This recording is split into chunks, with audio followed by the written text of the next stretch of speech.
ملګرو نن سبا مانه دغه پوښتنه ډیره زیاته کیږي چې مانه یو ساعت انټرویو واخیسته، مانه 25 دقیقې انټرویو واخیسته، مانه 2 ساعته انټرویو واخیسته، مانه 3 ساعته واخیسته، یو نیم ساعت واخیستله. د دې څه معنا ده، څه مطلب دی، ولې دومره کم وخت یا ولې دومره زیات وخت واخیسته؟ نو غواړم دغه پوښتنه ډیره زیاته کیږي، نو ځکه مې غوښتل چې په دې باندې یو څو معلومات تاسو ته درکړم. بعضې ملګري بې ځایه تشویشونه کوي، بې ځایه داسې غلط معلومات دوی ته رسېدلي چې دوی بیا داسې فکرونه کوي چې ولې مانه دومره کم وخت انټرویو واخیسته یا ولې مانه دومره ډېر وخت واخیسته. نو زه دغه ملګرو دپاره چې دغه تشویش بې ځایه تشویش د دې زړونه لرې شي، نو ځکه غواړم په دې باندې یو ویډیو جوړه کړم او تاسو ته یو څو خبرې وکړم. ګورئ ملګرو، دا د اوپرا کار دی.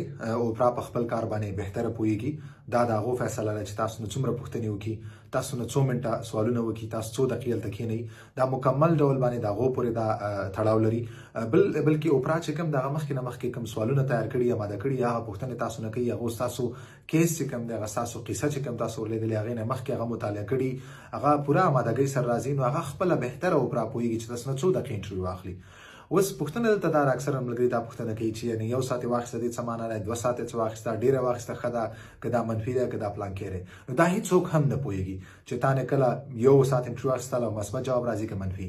دا فیصله مکمل ډول د اوپرا کار دی او دا د اوپرا اختیار دی چې هغه تعالی مثبت فیصله راولېږي که یا منفي راولېږي. خبره دلته دا ده چې تاسو دا فکر مه کوئ چې ما نه ډېر وخت واخیستو، نو دا تاسو بیا ورته فکر کوئ چې والا ماته منفي راځي. یا یو کس دی هغه نه کم وخت انټرویو واخیسته، هغه به دا فکر کوي چې والا ما به رد کوي، یا دا منفي ده یا دا مثبت دی. نو دا منفي یا مثبت تاسو د وخت پورې بالکل مه تړئ. دا دې پورې مه تړئ چې چا نه یو ساعت واخیسته هغه صحیح انټرویو ده، که چا نه 2 ساعته واخیسته هغه ته به مثبت جواب راځي، که چا نه 3 ساعته واخیسته هغه له منفي راځي.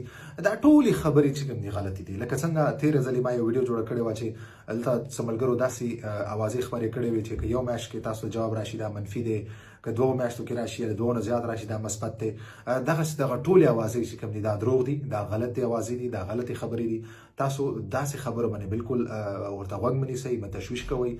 دا فیصلې چې کوم دي مکمل ډول باندې د اوپرا کار دی او اوپرا هېڅکله هم په دې باندې فیصله نه کوي چې یو کس نه 30 دقیقې انټرویو والا، یو کس نه 2 ساعته واخله هغه ته منفي ورکړې، بل نه ډېره واخله هغه ته مثبت ورکړې. نو دا ټولې غلطې خبرې دي. اوپرا خپله فیصله خپله کوي او هغو خپل څه حدود لري، په هغو حدودو باندې هغه فیصلې کوي. هغه ستاسو ټول معلومات لري، معلومات اخلي او هغې نه بعد هغه فیصله کوي. تاسو اوري، تاسو پوښتنو څنګه جوابونه ورکوئ، هغه تاسو نه ټول معلومات جمع کوي او بیا فیصله کوي. نو دا د هغوی په خوښه ده چې تا نه یو ساعت انټرویو اخلي یا تا نه 2 ساعته والي یا تا 3 ساعته کښېنئ. دا د مکمل ډول باندې د هغوی خوښه ده چې تاسو نه په کوم اړخ کې پوښتنې